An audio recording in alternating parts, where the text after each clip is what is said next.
चाललो आपण? माताला चालली. काय मागणार माताला? मला बुद्धी दे. गणपती बाप्पा मोरया आणि आई राजा उद करत आम्ही निघालो देवीच्या दर्शनाला. तर रामकृष्ण हरी मंडळी, welcome back to my channel. So आज आम्ही निघालो होतो म्हाळुंगला. म्हाळुंग पंढरपूरपासून आय थिंक 40 किलोमीटर असेल.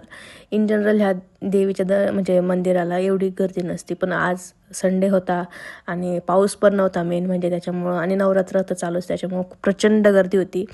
सो दर्शनाच्या रांगा खूप रस्त्यापर्यंत असल्यामुळे आम्ही फक्त मुखदर्शन घेण्याचं ठरवलं. कारण आम्ही मागच्या वेळेसच गेलो होतो, हे त्यावेळेसचा व्हिडिओ आहे, फुटेज आहे. त्यावेळेस देवीचं इतकं छान दर्शन झालं आणि कट नाव आज खूपच गर्दी असल्यामुळे आम्ही फक्त लांबून मुखदर्शन घेण्याचं ठरवलं.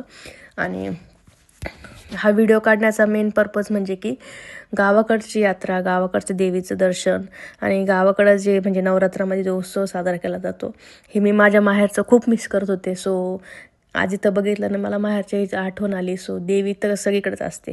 सो म्हटलं व्हिडिओ काढावा. आणि इथं जी स्टॉल लागलेले आहे ती इथं काय पण घ्या 20-20 रुपये, म्हणजे पर्सपासून पिनपासून काय पण घ्या तुम्ही 20 रुपये. आणि तिथं सगळ्या लेडीज बांगड्या भरत होत्या. म्हणजे तिथं देवीच्या दर्शनाला आलो आणि बांगड्या भरणं म्हणजे ही प्रथा पण आहे आणि चांगलं पण वाटतं. सो ह्या काथेच्या बांगड्या म्हणतात, तुम्ही काय म्हणता त्याला सांगा. असं चुडा भरला जातो काथेच्या बांगड्याचा. आणि हे देवीचं म्हणजे मंदिराचं हे खूप गर्दी होती, खूप गर्दी. आणि तिथं लोक डबे घेऊन आले. ते असं म्हणतात की देवीच्या तिथं मंदिरामध्ये येऊन जेवलं तर देवी आपल्यासोबत जेवते किंवा देवीला पण हा प्रसाद जातो. आणि इथं म्हणजे झुमके मुलींचे तर फेवरेट. मग नंतर हे राहाड गाडगे, तुमच्याकडे ह्याला काय म्हणतात. हा व्हिडिओ मी मुद्दा म्हणून काढला आहे कारण ती जी लेडीज आहे ती मला एन्जॉय करताना दिसली, which is positive thing, which is good thing. म्हणजे लाईफमध्ये किती पण काय का असू दे, हे एक म्हणजे देवीचं, तिला एवढं एकटीच बसलेली ह्याच्यामध्ये, तिला कोणी म्हणजे शक्ती दिली, हे दिलं ते देवीच म्हणावं.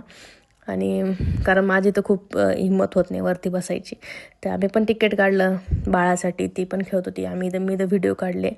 आणि यात्रेत आलात आणि खाऊ घातला नाही, इम्पॉसिबल. सो तिथं हे सगळं जे काय आहे हे सगळं दिसतं, 10 रुपये 20 रुपये सगळ्यासाठी आहे.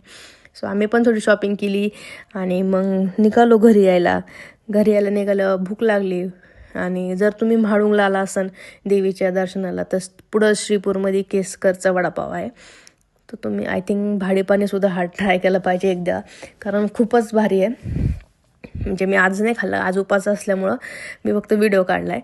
त्याच्यात चटणी आणि ती जी लिक्विडवाली चटणी ती टाकून जर हा वडापाव खाल्ला ना